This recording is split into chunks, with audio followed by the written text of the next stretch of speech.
So, welcome back to another episode of Lash Executives on Beautiful Wands channel. My name is Sandra, Lash 401. This is Susana.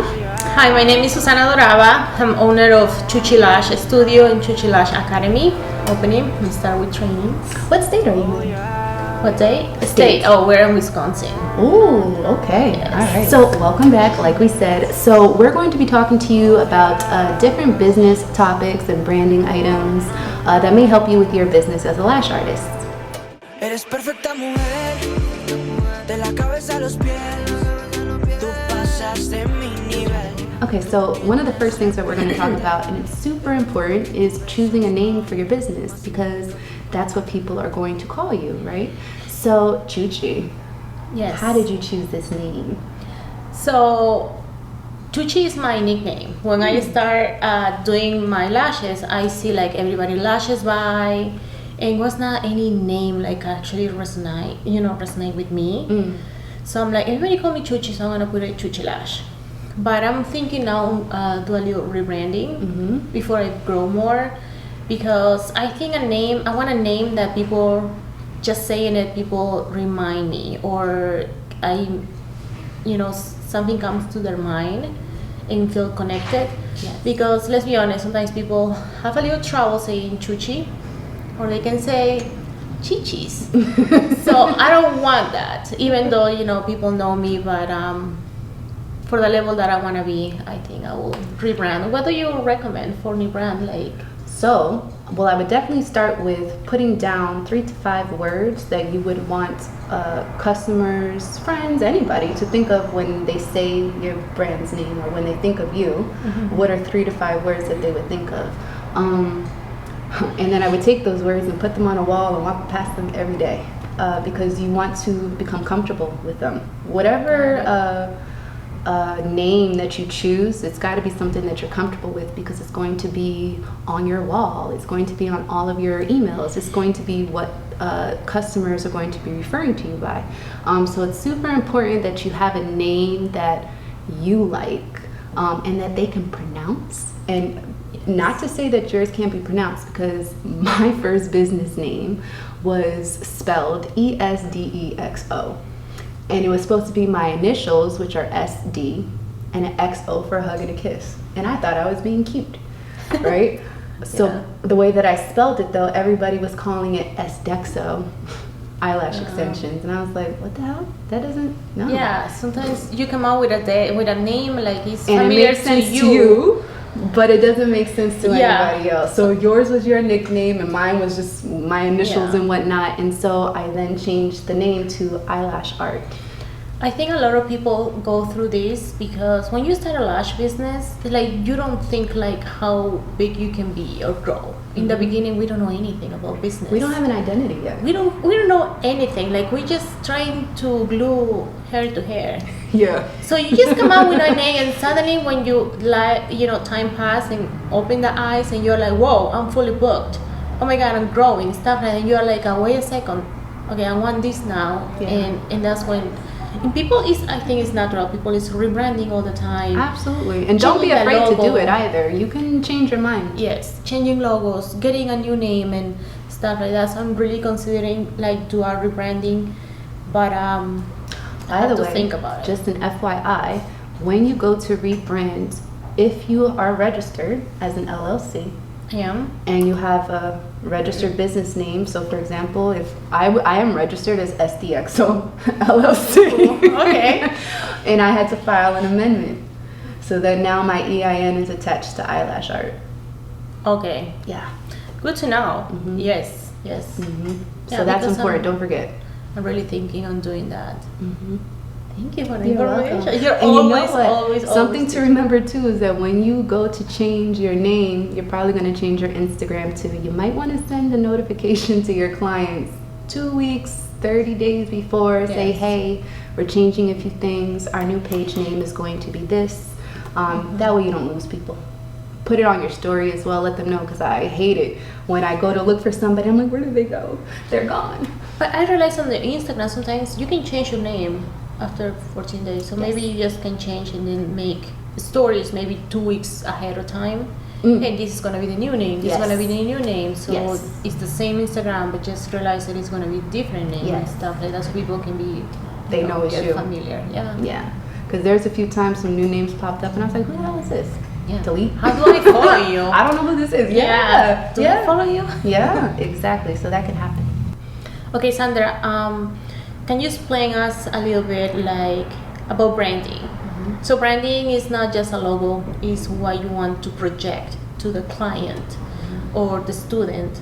So it's about color, funding, when you integrate on your Instagram, on your website, what kind of like, you know, maybe you can do like a spa thing and then or plans. Can you explain us like It's a vibe. it's a vibe, right? And a vibe, a vibe includes, yes, branding, your logo, your color scheme, even filters. What kind of filters you use on your pictures and whether they all share the same hue. True. So what's very important with branding is consistency. Is if you have your brand or just yourself as an individual lash artist on different channels such as a website, a Facebook, a Instagram, a TikTok, and whatnot, you want to have consistent branding across all of them so that no matter where the user views you, they know it's you. Yes, they recognize you and they're all cohesive too. Exactly. Yeah. Exactly. Because that also shows that the brand is very put together and, like you said, cohesive. So Sandra, I'm gonna start doing like in-person trainings. Actually, it's launching just on January. So I'm gonna focus more on beginner lash artists because sometimes they need a little more attention, and I'm more a person that goes God to bless you. detail. God bless you. But at the same time, I don't like when I see trainings of classic for one day. Oh, no. So my training is gonna be, you know, like a private or like a small group more than 4 because I honestly don't believe in. I have trainings like when we were 10, 11, and you don't see that trainer than me. And I like attention. I need attention. So for me, I believe just a small group, no more than 4, when the training can be there for you and see the micro movements. I told you that you're we my have to child. do. She's Mama. exactly what she's saying is exactly how I did it. I either only did private or I only did if I did a group, it was no more than 4, because Yes. I wanted to be able to connect with each of my students and to really be able to help them. I didn't want them to walk away feeling like I didn't even get to spend time with her. Like I didn't even get one-on-one time. What did I just spend all this money on just to be a part of something but not really a part of it? Exactly, and then sometimes, and especially in classes, they don't even know how to grab the tweezer. Yeah. So with my training of classic, it's gonna be 3 days. So how many days do you think a training, especially for classic, should be the minimum days? Well, let's actually take it one step back because I gotta make sure I'm careful of how I say this. So whether it's classic or volume, the first time anybody picks up 2 tweezers, the most time is gonna be better for them, right? Yes. A longer course, the better. Yes. I do not agree with courses that try to teach all 3. Yes. That try to teach you classic, hybrid, and volume in that 1-2 day course. I don't believe in that. Nope. That's too much information overload. The most important part is technique. So if we start with classic, because it's literally just picking up one at a time, then yeah, absolutely. I think 3 days is amazing. That's actually that's Maybe 2-3 days, 2 absolutely. minimum, right? 2 if it's private, for sure. Because if it's just one-on-one, that student's getting that time. Yeah. If it's a group, then maybe do the 3 days. Yeah, that could work. But most of all, the most important thing is, I know you said you're working with beginners, but the thing that trainers have to remember, and it could be just a learning curve, is that you don't know what you're getting with your students. You don't know what they're coming in with, what they know and what they don't know, because there isn't a set curriculum out there. There Yeah. isn't something that we're all told, this is all of you have to teach this. And this Yeah. is why lashing, and it's a certification, it's not a license, right? Yes. Anybody can be a trainer. And so you never know what your students are coming in with. So if I can actually make a recommendation, I would send your students a questionnaire before the class. That's what I used to do. And I used to ask, are you left-handed or right-handed? What kind of isolation tweezer do you use? Do you pick up first or do you dip Do you glue ring? Do you tile? Let me something I learned from you. Yeah. I have a tweezers from every single brand. Yeah. And what I'm gonna do, I'm gonna make them try every single twister, and I learned it from you. Yes. Because I love when one of your trainers, you were training someone and you posted a thing like that, and you let your student try different twisters. I'm like, oh my god, if I do train one day, I'm gonna do like that, because every hand is different. The grip is different. So that's why it's like, it cannot be, imagine 10 girls trying twisters. So I think if you want to deliver it the best, it have to be, you know, private or a small group, when you can actually dedicate time to the student. Because if your student is successful, that means you are successful. Absolutely. So when you can nurture just that curiosity, because there's so many products that we have, and because our businesses, we're fortunate that Katie has this storefront where we can come in and try products and touch and feel them. Yes. But for the majority of lash artists out there, you are buying something online, and you don't get to touch and feel and or try. Yeah. So if you have an opportunity when you attend a course and or a conference, convention, and you have an opportunity to try as many tweezers as you can, please take that opportunity, because you'll be surprised. There's so many times that you have a tweezer that you bought yourself, you get it home and it doesn't work. It doesn't work the way that you thought it would work.